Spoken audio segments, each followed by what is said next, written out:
Calling from a 484 area code. Who's this? Where are you calling from? Hi, this is David calling from Utah. David from Utah. What's on your mind, David? Yes, sir. Hey, I've been thinking about this for a week or two. It's just been constantly on my mind. I'm wondering why, and I just want your guys' insight on this. Democratic popularity is at an all-time low. Like the Democratic Party, obviously, there's next to zero faith in leadership. And after seeing what just happened, I'm sure you guys saw this news story out of the UK, where that new left party formed and got like 400,000 members in, what was it, a week or something? Yeah, we talked. I'm just about wondering. we talked about that. I think it was sometime last week with Corbyn making that announcement.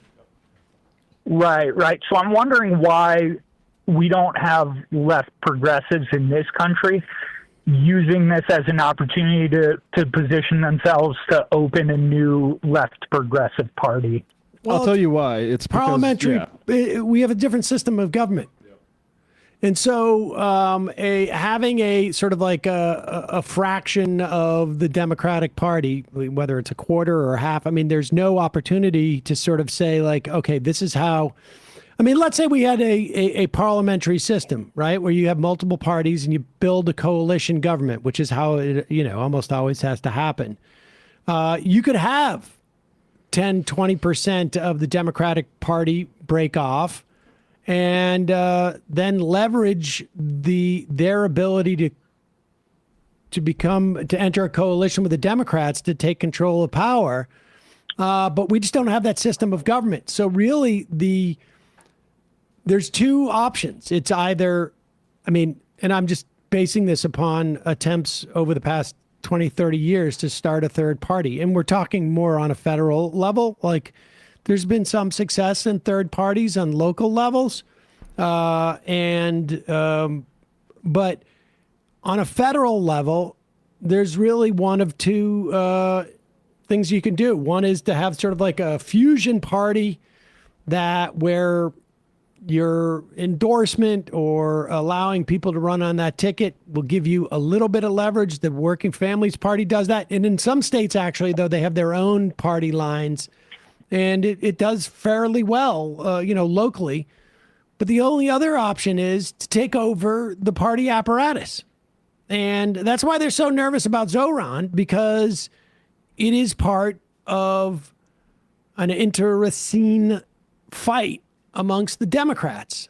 And, there's two different ways you do it. You push the sort of narrative of what is mainstream to the left within the Democratic Party, but then also you slowly take over the party. I mean, to a certain extent, this is what happened with the Republicans. They would placate the Republican base, and then at one point they woke up and they had turned the entire Republican Party into the lunatic fringe of the Republican base. What was marginal, maybe in 1985 in the Republican Party became essentially within the margins by you get to the aughts and late mid-teens, early teens.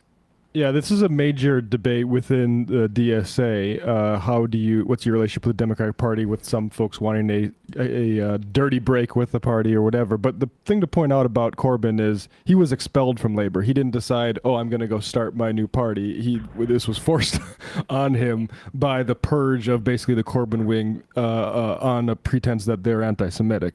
But I would say like the DSA is probably the best, it definitely is the best organization dealing with this issue, and I think Zoran's candidacy, and and the one thing to point about Zoran is he can't be expelled from the party like Corbyn was, because the parties don't exist in, like, our party is really just ballot access monopolies, whereas those are actual parties where they can kick people out and do more than just do symbolic things to censure them. So it's different structurally. And Zoran being a Democrat is important, I think, in changing the minds of voters who are more loyal to the Democratic Party or who fear Republicans rightly, and these are often folks who are minorities in the United States or women who have non-white women who have more of a loyalty to the Democratic Party.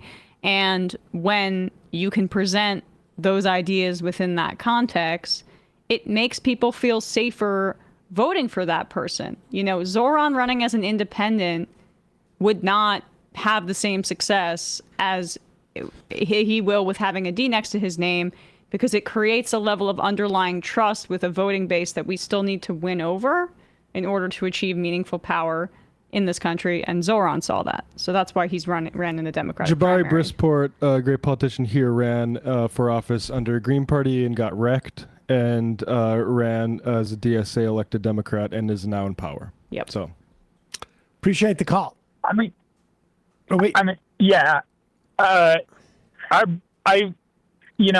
understand all that. I just I don't know. This moment to me feels like a particular kind of flashpoint where they could capitalize on it. I mean, we've got national, you guys said it yourself, not but 20 minutes ago, But the the most structure popular is figure such, in the it doesn't, country. it doesn't matter what the popular sentiment is.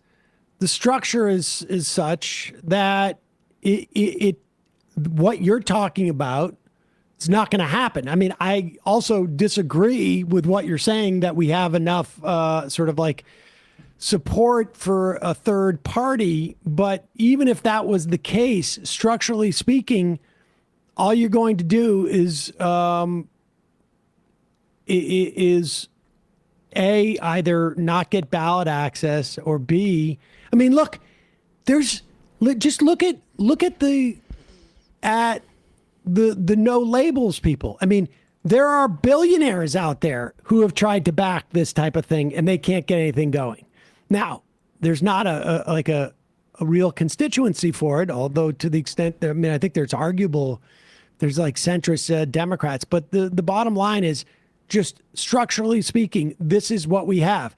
It's not inconceivable that down the road you could have people like politicians who are reform or revolutionary get into positions of power and change the structure in such a way. In fact, on some level, we're seeing that with Trump is trying to do that in a way that we don't particularly like. But Yeah. as it stands now, this is the playing field.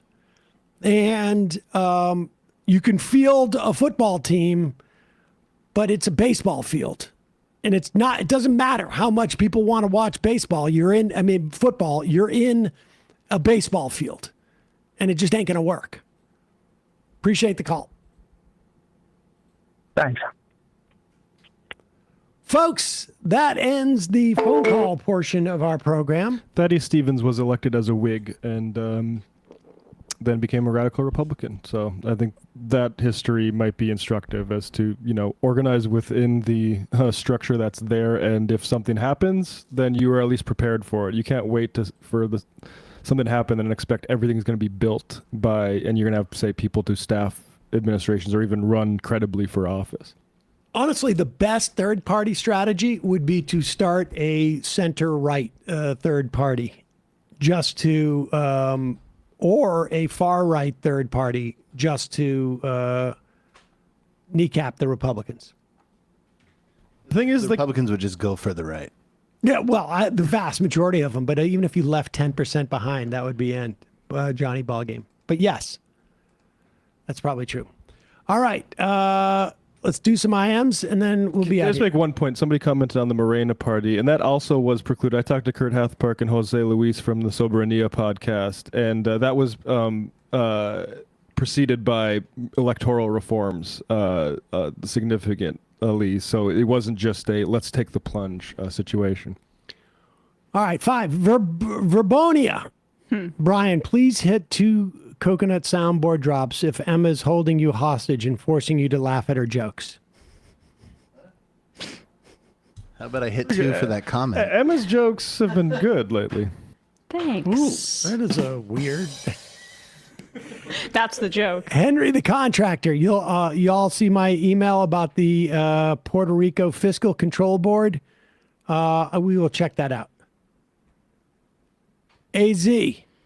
If the exchange subsidies are cut, some insurance companies could fall into a death spiral if healthier insurance buyers opt out of buying insurance if their premiums get even more expensive. Yes.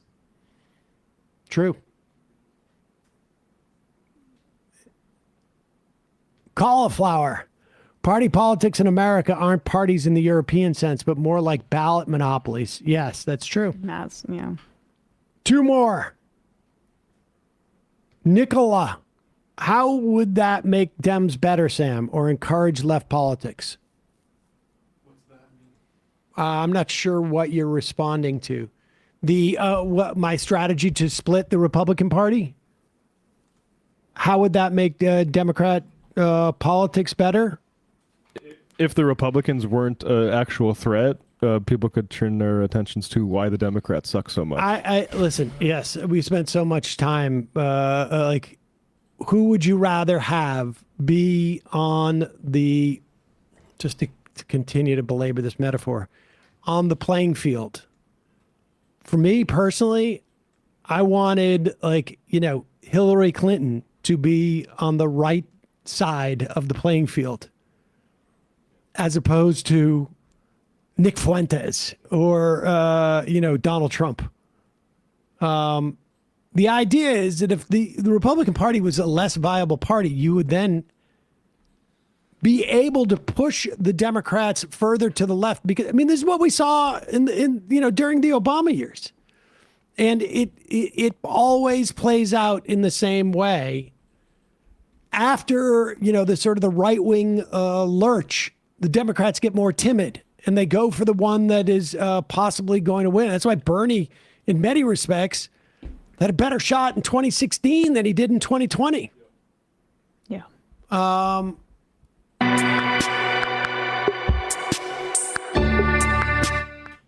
That music always comes on when I say that. But look, it's quite possible this time around things will change and we will not get the most the safest choice or perceived that way. Hey folks, don't forget to hit the subscribe button and check out our daily show. We do it every day at 12 p.m. Eastern for about 2.5 hours. We even take phone calls. You should check that out.